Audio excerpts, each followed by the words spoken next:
Сәлем, менің құрметті солақай тоқымашыларым. Бүгін мен сендерге гүл тоқып көрсететін болам. Ол үшін бізге әдеттегідей жіп, қайшы және крючок керек болады.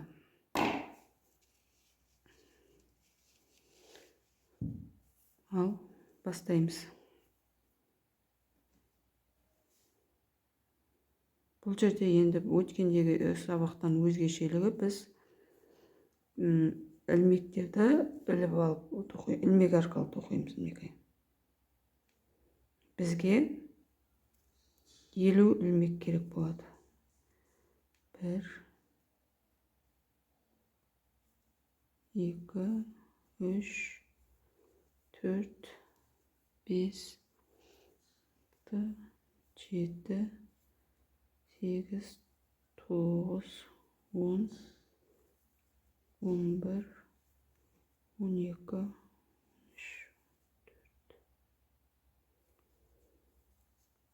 13 14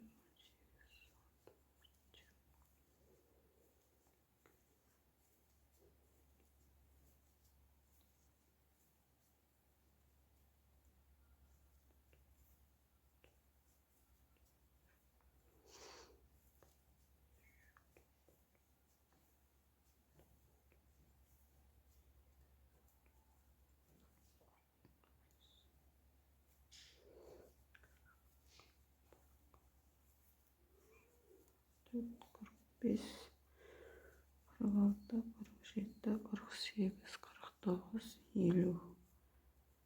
Мінекей 50 ілмек іліп алдым. Енді ары қарай тоқып бастаймыз. Ол үшін бізге тағы да 4 жіп қосу керек. 1 2 3 4 ілмек қосу керек.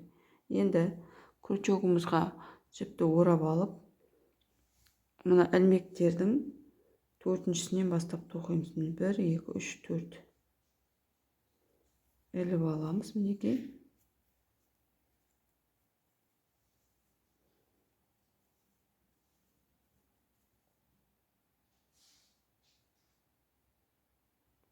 Енді мына жерден 2 ілмек тастап, 3-ші ілмектен тағы тоқимыз. Міне.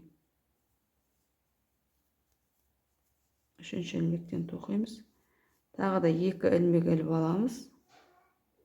Сол жаңағы іліп алған жерімізден тағы бір столбик тоқимыз. Мінекей.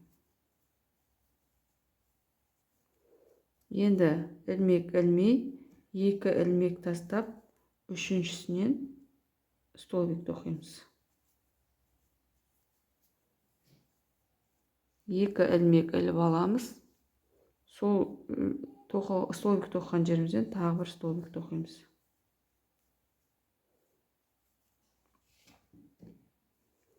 Енді 2 столбик тастап, 3-шісінен тоқимыз.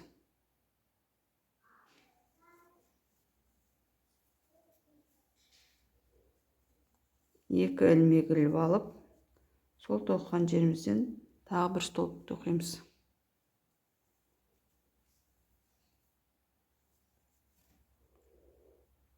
2 жіп тастап, 3-ші ілмектен тоқимыз.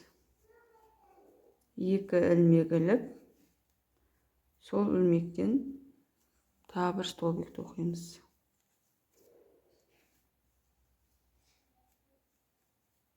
2 ілмек тастап, 3-ші ілмектен столбик тоқимыз. 2 ілмек іліп алып, сол ілмектен тағы бір столбик тоқимыз. Осылай соңына дейін тоқып шығамыз.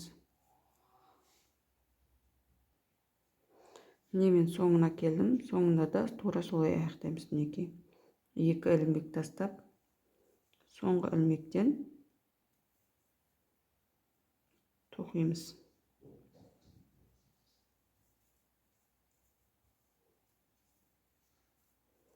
2 ілмек іліп алып, сол жерден тағы да тоқимыз. Ары қарай осылай болып шығу керек. Міне. Ары қарай 2-ші қатарды тоқимыз.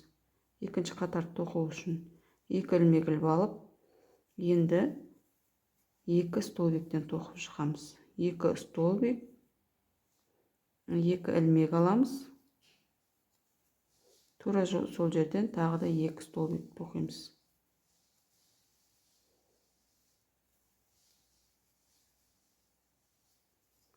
Енді мына жерде қарап отырсаңыздар, біздің бағана ілмек қоспаған жерімізден тоқымай, ілмек қосқан жерімізден тоқимыз. Мінекей мына жерден.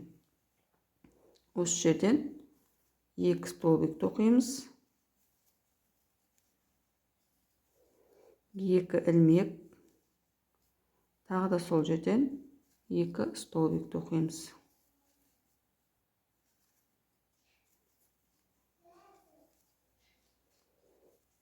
Не? Мына ілмек қосылмаған жер қалады. Ілмек қосылған жерден тоқимыз. 2 столбик, 2 ілмек, 2 столбик.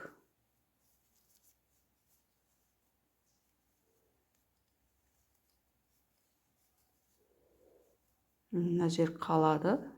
Мына жерден тоқимыз. 2 столбик, 2 ілмек, 2 столбик.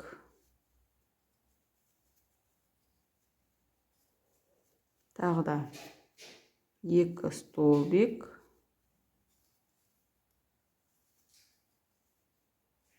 2 ілмек,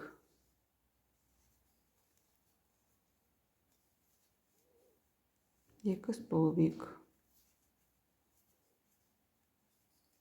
Не?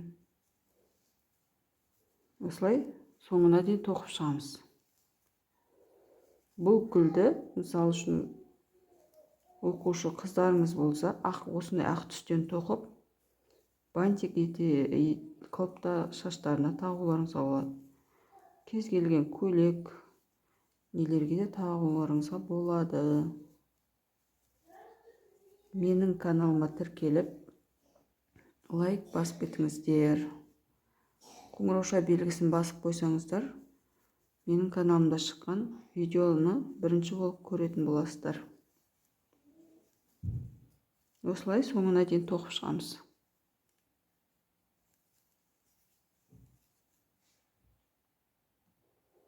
Мен соңғы неге келдім.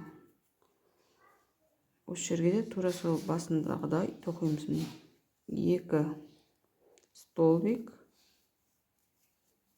2 ілмек, 2 столбик.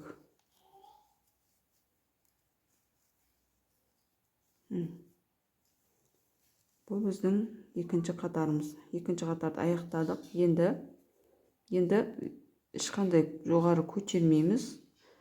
Крючокқа жіпті орап алып, мына үлкен тесіктерден тоқитын боламыз. Бұлай. Бұл бізде гүлдердің жапырақшасы болып шығады. Қазір қарап отырсаңыздар. 2, 3, 4, 5. Бұл жерден 6 тоқимыз. 6. Енді мына жерде бізде осы жерден біз мына немізді біріктіретін боламыз. Ешқандай крючокқа жіпті орамайсыздар. Тек мына тесттен кіргізіп алып, тек іліп алып шығамыз. Осылай біріктіріп шығамыз. Ары қарай тура солай мына үлкен тесіктерден тоқитын боламыз. 6 столбик тоқимыз. 1, 2, 3, 4, 5,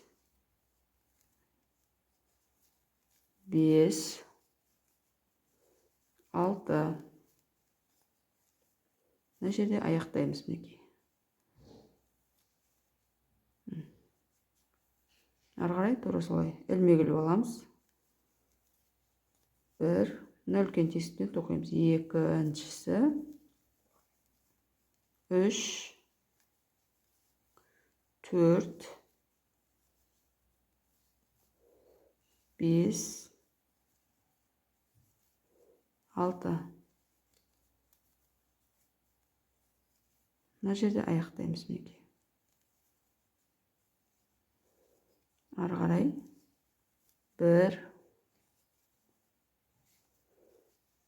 2, 3, 4, 5,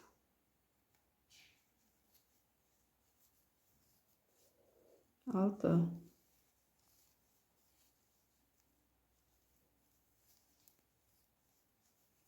Ары қарай 1, 2, 3, 4, 5, 6. Мына жерде аяқтаймыз. Осылай соңына дейін тоқып шығамыз. Міне мен соңғы неге келдім. Онда тура алдындағыда қалай тоқимыз. 1, 2, 3, 4, 5,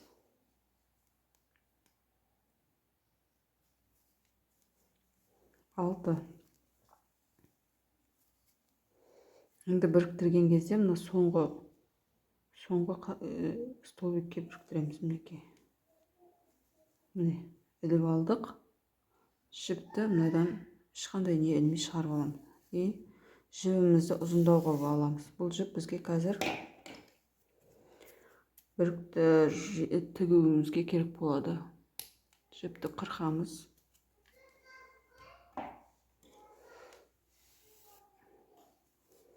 Енді осыны айналдырамыз мінекей. Жіп тұрған жақтан бастап айналдырсаңыздар, өздеріңізге тігуге ыңғайлы болады қазір. Жіпті бұлай шығарып қойып, айналдырамыз дөңгелектеп.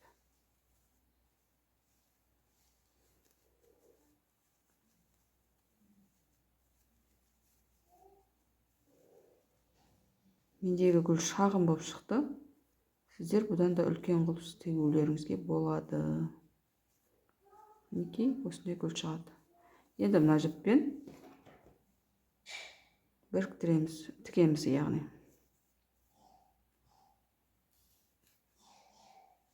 Осылай күртшекпен істесеңіздер де болады, немесе енемен де тігуге болады. Маған осылай ыңғайлы болғандықтан мен осылай істеп жатырмын.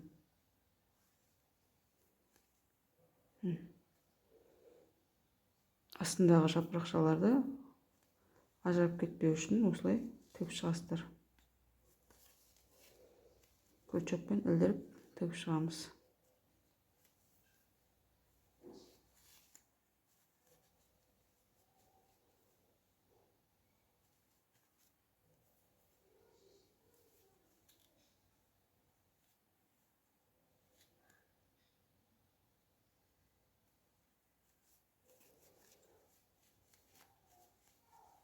Осылай тігіп шығасыздар.